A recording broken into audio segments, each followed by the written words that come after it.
Right, listen up, Britain. I'm not walking away. I'm not plunging us into chaos. I'm the Prime Minister of working people. That's my brand. We've scrapped the fuel duty hike, slashed VAT on ice creams for the Great British Summer, and free bus passes for kids. Cost of living, turning the corner. Energy cap up 13%. That's global forces, innit? Keir, darling, breathe. Remember when I fixed that little ambassador to the US thing? Pure genius. The public loves a bit of spin. Just tell them it's progressive realignment. If they ask about the resignations, Wes, Jess, half the cabinet blame the Tories, or reform, or the weather. Worked for Iraq, didn't it? Peter, mate, the polls have me at -46. MPs are circling like sharks. Andy Burnham's plotting from Manchester. They want my head on a spike. Head on a spike, please. In my day, we'd call it a focus group opportunity. Quick U-turn, new slogan, Starmer. Still here, still spinning, and if all else fails, appoint more of my mates. Worked wonders for Blair. Oh, this is priceless. Keir, you look like a man who's been U-turning so fast he's invented a new Olympic sport, political gymnastics. I'm not walking away. Mate, you've done more U-turns than a London black cab driver on a bank holiday. Winter fuel, gone, then maybe back. Fuel duty, scrap it. Energy bills through the roof. Global forces, you say while your lot are busy appointing dodgy ambassadors and watching ministers resign faster than a Labour local election result. Kemi, this is a private briefing, and for the record, we're protecting working people. Protecting them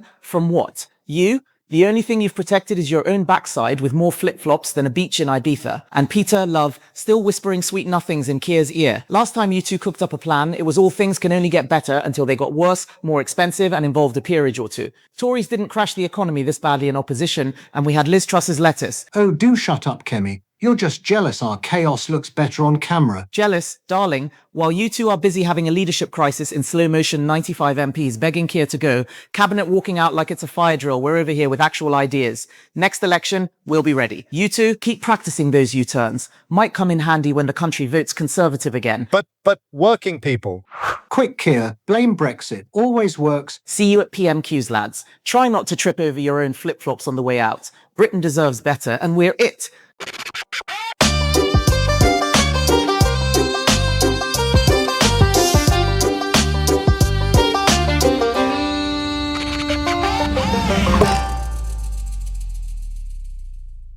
Keir Starmer, tremendous to see you, pal. But let me ask you something. What the hell is going on over here? I land at Heathrow and it's like Ellis Island 2.0 boats everywhere. I thought you stopped the invasion. Instead, you turned the English Channel into a water park for the entire third world. Look, Donald, Mr. President, we've halved net migration to 171,000. It's a global challenge. We're processing claims efficiently under Coonbear. Halved? Buddy, that's still more people than live in Wyoming. You scrapped the Rwanda plan day one, gave migrants 4-star hotels, and now your pensioners are freezing because you cut their winter fuel payments. Even the king's corgis are wearing little jackets. Tell him, Your Majesty. One must confess the heating bills have been rather medieval. One's organic garden is thriving, of course, but one's subjects seem less interested in net zero and more interested in not being stabbed in broad daylight. One is not amused, especially by the small boats. One rather preferred the old-fashioned sort with oars and actual Englishmen. See, even the king gets it.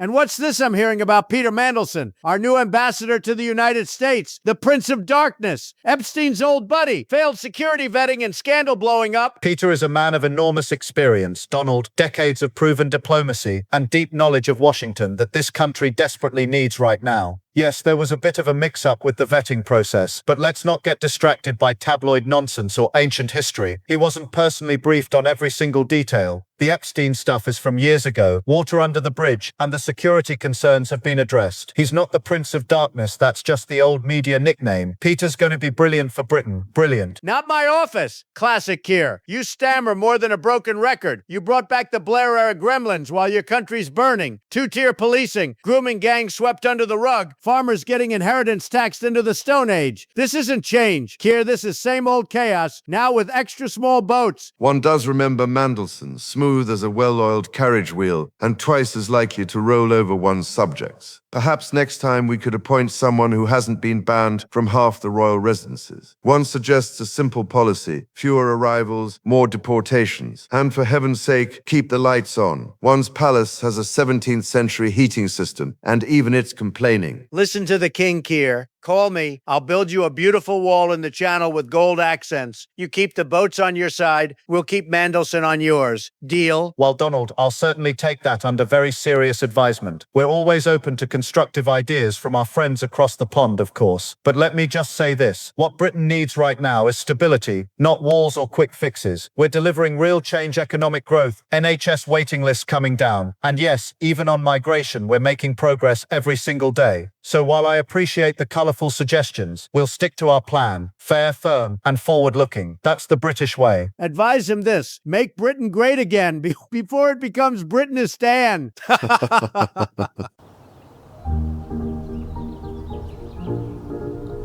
King Charles, my absolute favorite king. These folks pouring in are making dirty messes everywhere, not cleaning the streets, but wrecking the whole culture. London used to be proper British. Now it's Great Britanistan. I could not agree more, Donald. One's gardens were once pristine. Now one finds prayer rugs instead of rose bushes, and the corgis are barking at the call to prayer. Absolute nightmare for the hedges. Oh, please. This is textbook Islamophobia from two dusty old white men. Muslims in the UK and all over Europe are bringing beautiful vibrancy. We're not ruining anything, we're upgrading. In fact, I'm announcing my new project right now, opening a progressive daycare center in London called Quality Halal Haven. We'll teach the kids real tolerance, halal snacks only. No more offensive colonial pork pies. Hey, Donald, who is she? This is Congresswoman Ilhan Omar, the Minnesota marvel who hates America so much. She moved to Congress to fix it by importing more problems. She's the one-woman wrecking crew who thinks the British flag is colonial trauma, fish and chips is cultural appropriation, and your corgis need tiny hijabs for Ramadan. Now she wants to open a daycare so British toddlers can learn to protest the monarchy before they can even say God save the king. Ilhan, honey, stick to tweeting your daycare's gonna have nap time facing Mecca and story hour about why pork pies are racist. Pork is literally dirty and full of impurities. My halal haven will serve only clean food,